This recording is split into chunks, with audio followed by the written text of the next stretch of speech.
La erupción volcánica en Tonga ocasionó un derrame de petróleo en Perú. La refinería La Pampilla de la española Repsol reportó el domingo que se produjo un derrame limitado en el mar del distrito de Ventanilla del Callao durante el proceso de descarga del buquetanque Mare Doricum de bandera italiana debido a la violencia del oleaje del sábado en las costas limeñas. La refinería indicó que en el momento de la fuga activó sus protocolos de seguridad. El incidente ya fue controlado, según informó el lunes el Centro de Operaciones de Emergencia Nacional.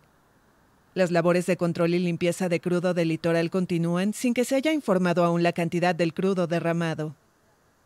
Al ministro de Ambiente que por favor lo haga seguimiento y que los responsables tengan una sanción, porque esto afecta a los pescadores, a la población que nos alimentamos de la pesca y a los animales marinos y a nuestra fauna marina.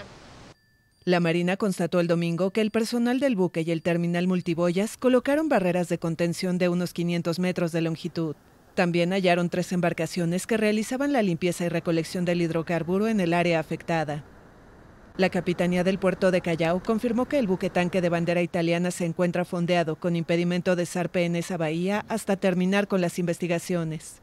El Ministerio del Ambiente inició la supervisión del daño ecológico en las playas. En tanto, autoridades locales evacuaron a bañistas.